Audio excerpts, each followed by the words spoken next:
Hello and welcome to the episode of The Card Show. In this week's episode, we're talking about lessons learnt in the hobby.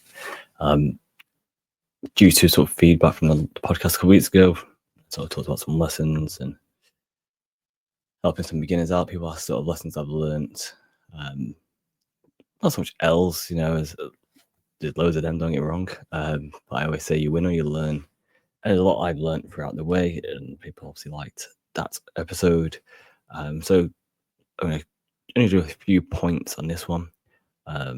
Maybe I'll elaborate, do more in the future, but I'll just do a few points and go a little bit more in depth in some respects and take it from there.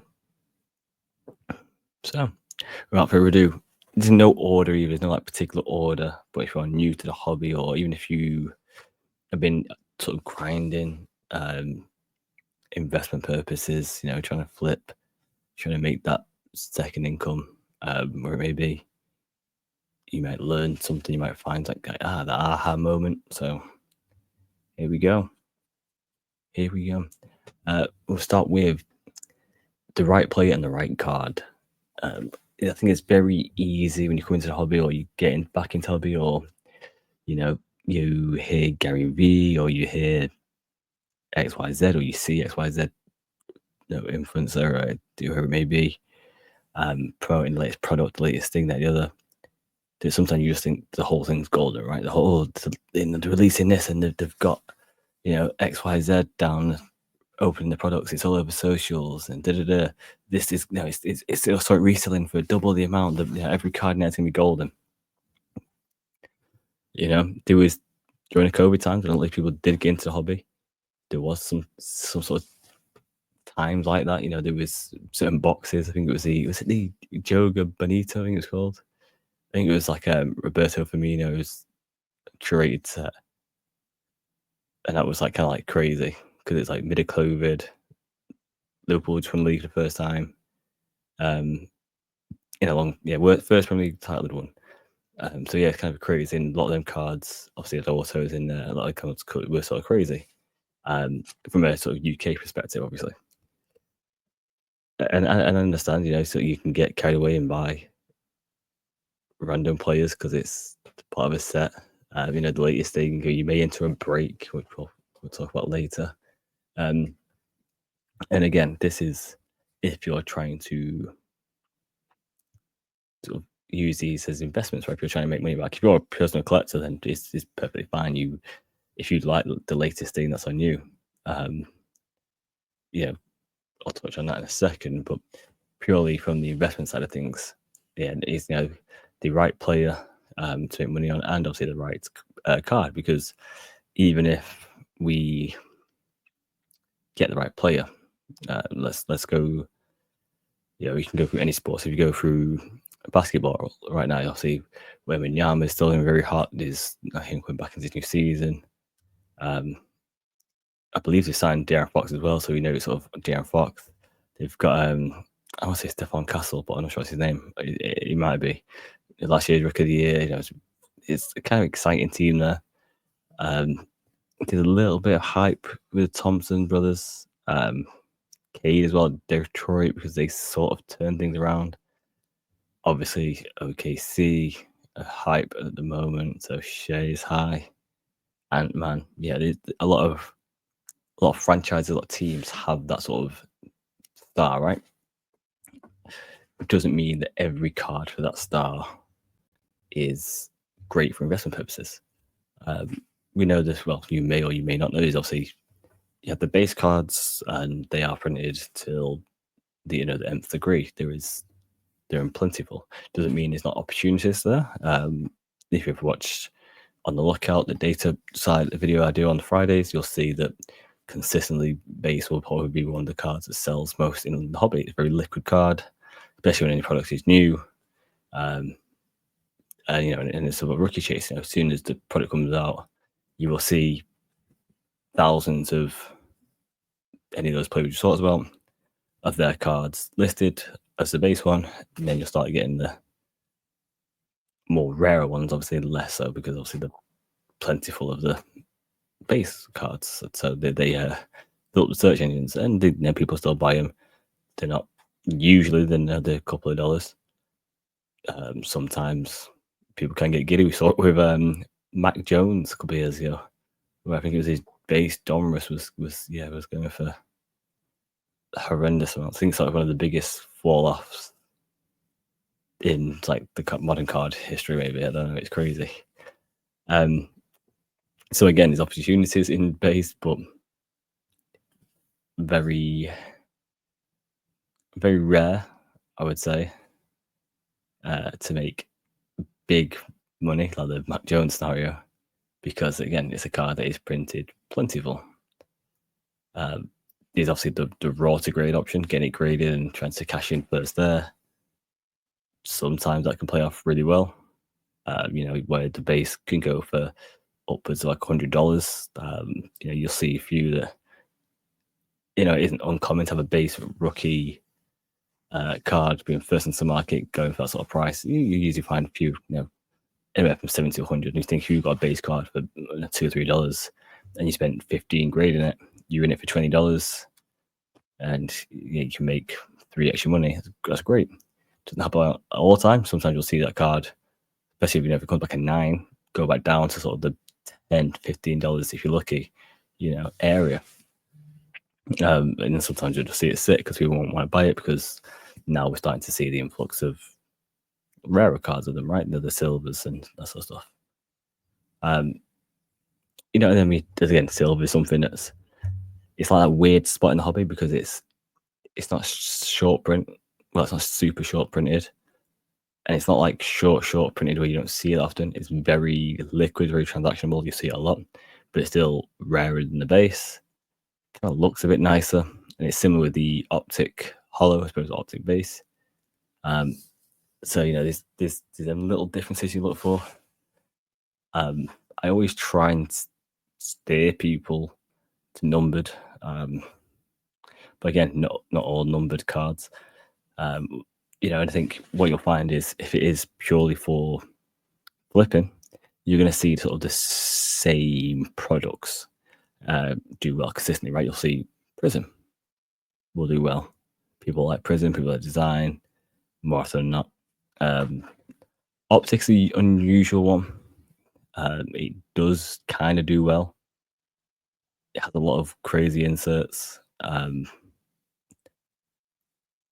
But again, for that one, it's mainly the rookies. Like, no one's really buying like Optic, Patrick Mahomes for 2023, 2024. The amount of some nice inserts in that kind of do okay because of who they are, but it's not something that's, I would say, definitely go out and do. It's something that could be done if you find a bargain on those cards. Some of the inserts, I think, what's it at the moment? Gridiron Kings or something. I can't remember what it is, but it's an insert at the moment that's doing kind of well. Raw. And it's just an optic insert. It is a Prism hollow, you're going to call it. But yeah, it's not like overly a great card in the long run, I personally don't think. But it's going well for the moment. You said you get it graded as well. I do more money. People do like K-sets. We'll get onto that as well. But yeah, what you'll find is, this is why I say about the player and the card, where they have to go in tandem, because first, obviously, it has to be the right player, right? People that are interested in. It's all good you having a to 10 of one of the guys. Perfect example right now. It's actually a purchase I've made. So I'm not recommending this. Is obviously just for my personal collection, not for investment. And this is the big difference. All right. So there is a defensive tackle for the Kansas City Chiefs, Fabian Lovett. Possibly will make the roster, probably not. You don't know, the injuries might be on the practice squad. Was there last year, same again. Doing again, same again this year. He's now got cards out, rookie cards this year from last season. And I picked up his. Did I pick up his rookie ticket? I think I picked up a rookie ticket. Again, I didn't pay over. But I don't think I paid more than like $20. He's numbered. I can't remember exact details of the card. Yeah, because that's all the way over there. Can I use on this? 1 second, maybe I could double check on this. You didn't like some facts and figures, huh? Right, so what did I actually pay? This is where I'm going to end up paying like stupid amount of money, right?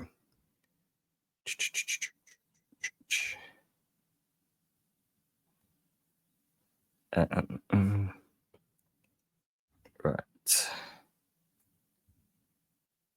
Okay, so I kind of did pay kind of daft money, but I bought the Panini Contenders Optic Rookie Ticket Auto Gold to 10. That's why I paid daft money. Again, he probably will not do much for the Chiefs. He probably will not make the squad. He probably might even have a great career in general. It was all just, it's the 10, it's gold, it's Chiefs during this sort of great era we're going through. I paid $35 for it. So, looking what, 27 quid maybe. But again, how often are you going to be able to get a gold rookie ticket auto to 10 for like 20 odd quid? I did something similar again with the guy called Imani Bailey, who was on the Chiefs last year. He's this year on the Panthers. He played yesterday. This time I got a select RPA purple prism auto to 49. I paid $9.99. Again, don't on the Chiefs, didn't have an impact at all. Practice squad and then released, but it's nice to have it. He was there for some parts of it, right?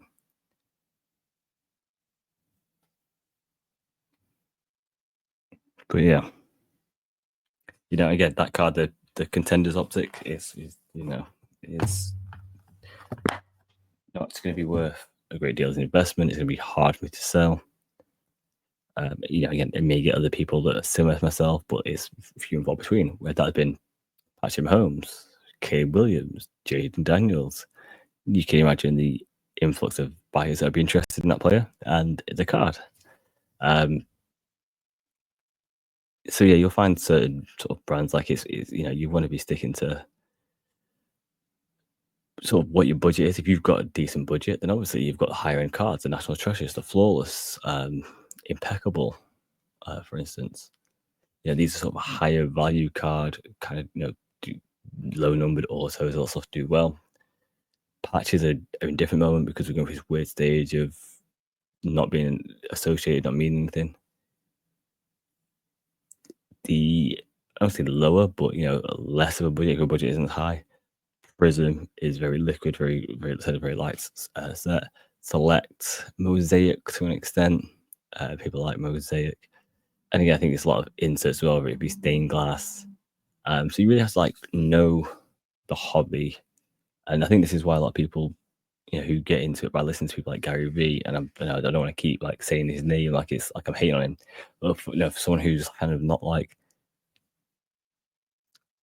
a sports card first, that makes sense. Like he likes cards. He has B friends now, but he's not. He's not like sports cards first. He's business first, and he sees the opportunities in sports cards and TCG cards, etc. And I think if it's easy to be like, oh, the 86 Flair Jordan, here's a great investment because of this. But not everyone can afford the 86 Flair Jordan, right? So yeah, it's definitely, you have to sort of be in the hobby, you have to know the hobby if you want to try and prosper that way.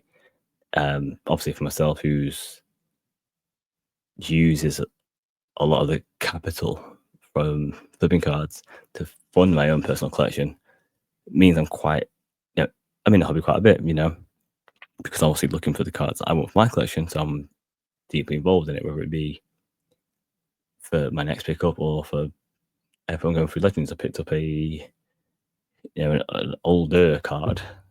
Ow, funny bum. About my funny bum. The other day, it was. I should have kept my little thing. Actually, it was 2006 maybe, 2007, 2006 Topps Finest Tamba Hali rookie red refractor to 250. Paid $9.99, but it was something I remembered as a younger man. As a younger man, so about the clap there. So yeah, it was, and I'm sort of going down that path a little bit now. I've kind of, I don't know if I've completed what I wanted to do with the current sort of chief stuff, but yeah, I definitely did want to get some of the older stuff as well, the legends of the game. I remember watching as a younger man, as a child, get some of those cards. So I sort of had that knowledge, right, of cards that not only look good, but cards that are coming out, cards that people are after, zero sets, because you could get involved, especially if you get involved through an influencer or through breaking now. Someone might be like, oh, the latest Donruss is getting broken, and then you might think, oh, what's the latest product? I'm gonna get involved. Not only one are you risking it because you might pull nothing or pull garbage, and you might get the wrong player and the wrong card, and then you're stuck with all this stuff, right? But, it is very, very difficult to sort of make money that way, because again, you're not guaranteed. I always say, if you want to try and make money, go and get the right player. Go get the player, go get the card. Don't go into breaks because you're less likely to get the player, the card. So yeah, definitely you need to have that knowledge and sort of be in the hobby. Card shows are great. Asking people, speaking to people, seeing what sellers are selling most of, because it does sort of depend on location sport as well. Like I've noticed doing a lot of the UK shows, how big obviously soccer cards are. But how often do I see like graded scorecards? Never. But it's very accessible to people, right? You can go to, you used to be able to go to like Debate Smith, wherever Sainsbury's pick them up. Did Game do them? I don't know. I can't remember that part. But yeah, you will see a lot of the World Cup cards kind of do well, especially the older World Cup. It's on a lower scale, and again, no disrespect, but on the pound, the dollar card sort of stuff, or a few pounds, a few dollar cards, and that flip through stuff. People always want to collect their teams, and then other than that, other legends, you message Ronaldo's, etc., or the future supposed legends, where it's Haaland, Mbappe, Jude, now Lamine Yamal, will always do well because people want to sort of gamble and prosper, right? So yeah, having the right player, the right card. I think again, you have to sort of have a knowledge of the sport that you want to get involved in when it comes to investing, and also have a knowledge of the products and how they actually do and what people actually like. So that's a very important lesson, because you don't end up buying as a score base and Donruss base and end up getting left in the bag. Lesson 1. Lesson 2. I mean, that one could have gone for longer. Don't get me wrong.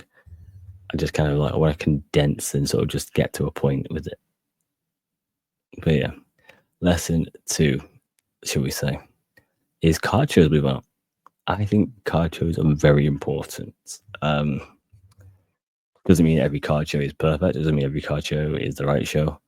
But yeah, card shows are very important. I think they help grow the hobby. I think people need to get over a stigma and talk about collecting cards a lot more. Not see it as a kid's hobby or something that fat old men do who live in the mum's basement sort of thing. Talk about it with your friends. Especially if you're winning, right?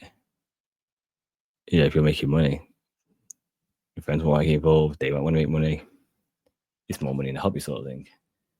And I think shows do a very good job because they advertise locally, right? They will advertise local businesses. They will advertise on local websites, local forums, local radio stations, and it gets out.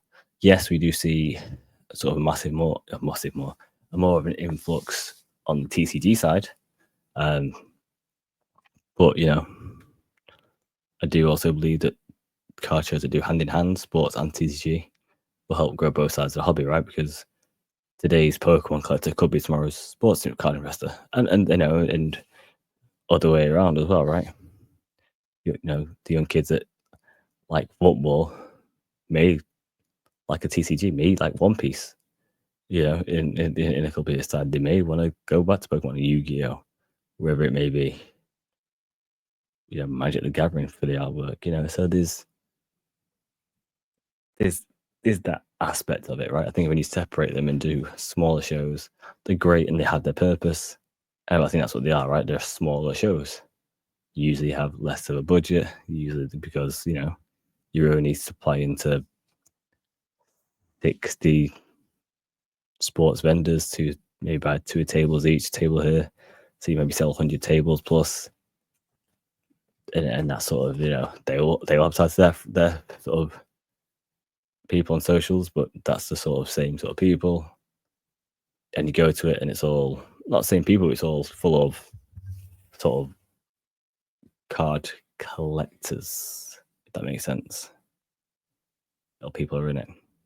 Whereas what you want is a show you want a percentage of sort of non-card collectors, right? People come for something other than. I think that's what London can as well. It's what Fanatics Fest does really well. When you have so much going on and it's an event, all of a sudden, you could have a 60-40 split. 60% of them collectors, investors, and 40% who were there for like, oh, I didn't even know this side of it. I was there for this. It is great. Obviously, people go to London, it's never that sort of split, but at Fanatics Fest, I think Michael Rubin said it was 37% of them were collectors and the rest weren't, and they're happy with their numbers. They want to keep it there. That means more new people that can try and persuade each time to sort of, persuade, to have, like, introduce to sort of card collecting or invest in. So, yeah, I think that's always great as well. Sort of newer blood, newer crowds who then can go back and tell friends, family, the importance of card shows. And I think as well as a social aspect, whether you're in this to flip, there's plenty of opportunities at card shows to buy, sell, trade, make connections, the future buy, sell trades. From a collection point of view, you could find cards there, that obviously you won't find on eBay, but maybe you've not found elsewhere because, that person likes just doing card show sales, doesn't really have a social presence like that. Maybe they put on Instagram, but you just don't see it, but don't really sell on eBay. Maybe they had bad experiences to sell before where, the way that eBay works with the buyer protection, someone's paid a card, they've got it sent and said that nothing got sent, or sent, got a coupon instead of the actual card. And eBay sided with them and they out quite a bit of money. Said yes, sad, all this sort of stuff.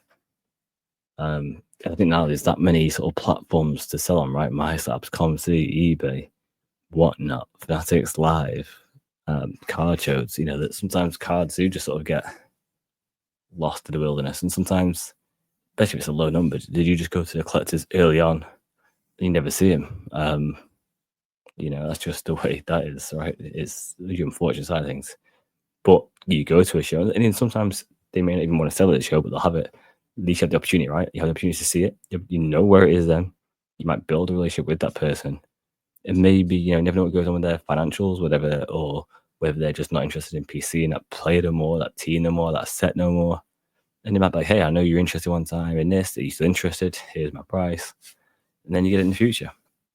And then your journey is done, right? You finally get the card you wanted. So, the big importance on card shows, sorry. There has been a lot of back and forth between, is it too many, are they too often? But again, I think there's plenty of space for card shows every week in this country, up and down the country, because not everyone can make everyone, and every location. They just don't all have to be massive shows. We can save that for other days. Then that's sort of lesson 2.3, because this is 2.3, 2.B. There we go, 2.3. 2.A, 2.B, yeah.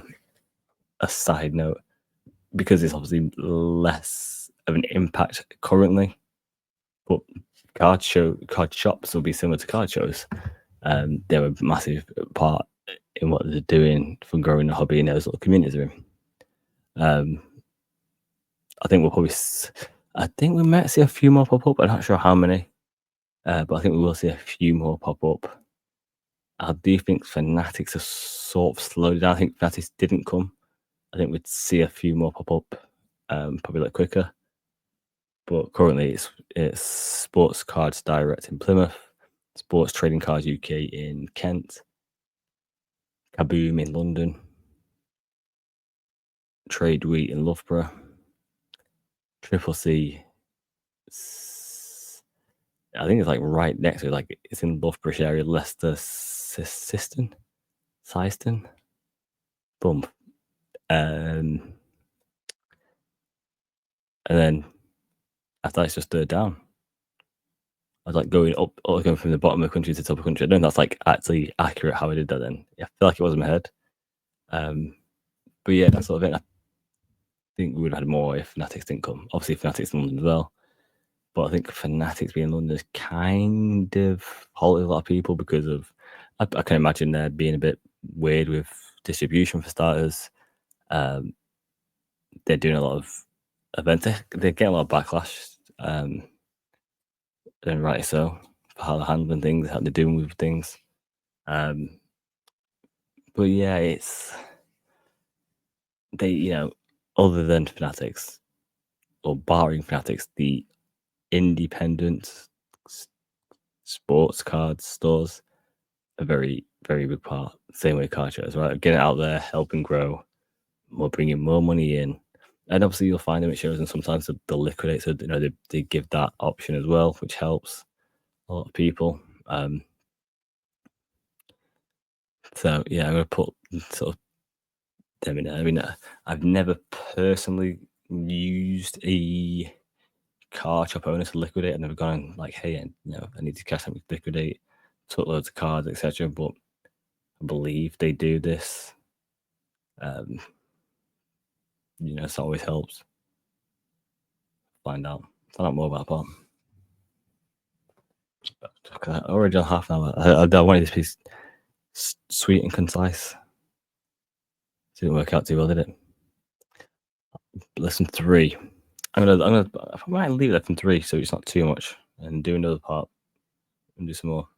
But yeah, lesson 3 is about comps. I think it's very easy to bid on something on eBay and overbid. I think this is like the plus nowadays, right? It's how easy information is accessible to us guys, right? You can go on eBay, you could type in that you're looking for, let's say, Fit to Wembanyama, Silver Prism, and let's say something that I'm doing too now. There's a few players that you're thinking are going to have a bit of a surge because the prices are down. Let's say it's Victor, you want his Prism Silver, PSA 10. You see you got an auction ended tomorrow and it's currently at like $700, right? So you think, okay, I'll put my max bid at $850 so happens.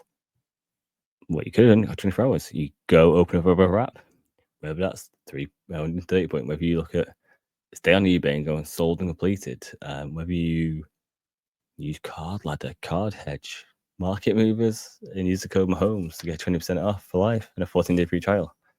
And you can type it on there and you can see what it's currently doing.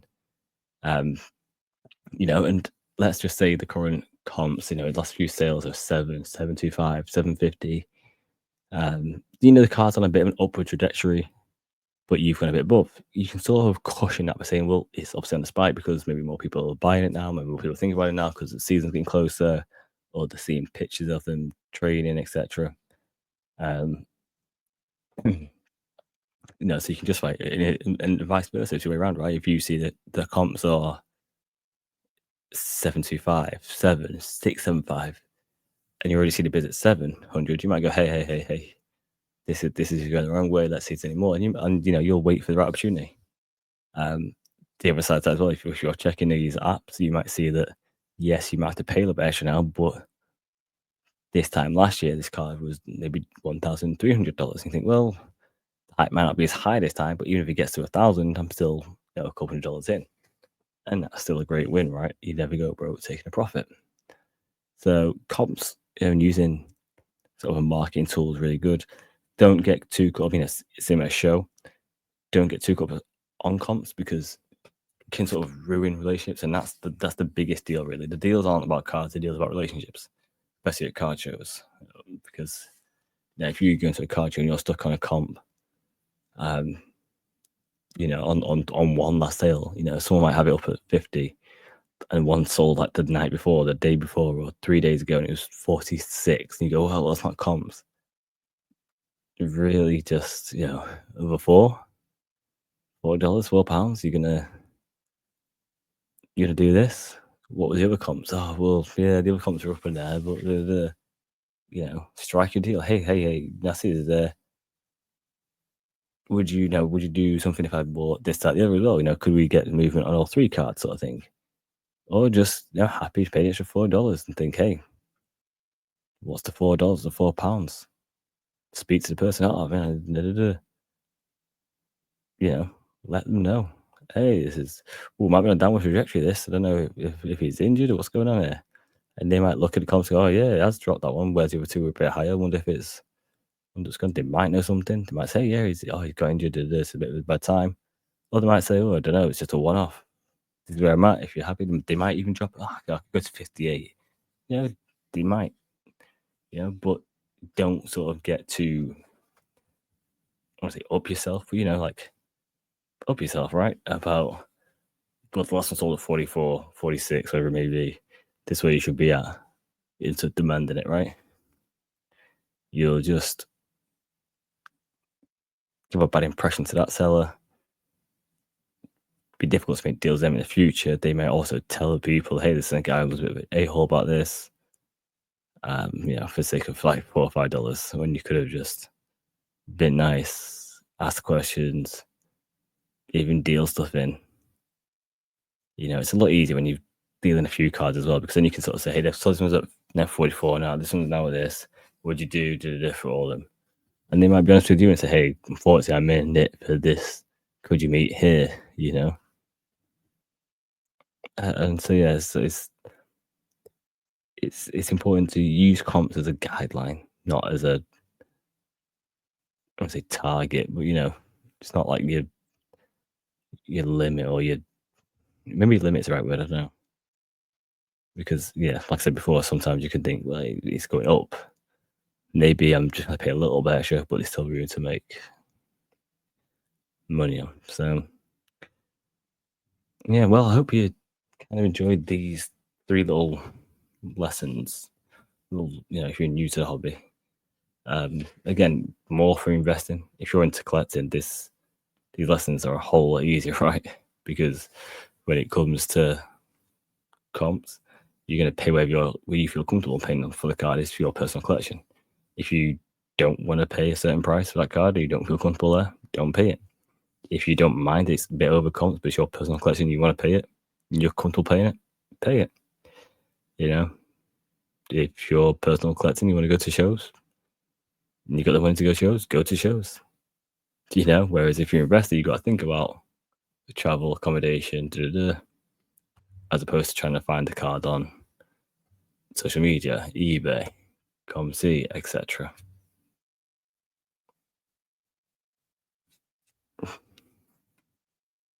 But yeah, good lessons. I will do some more.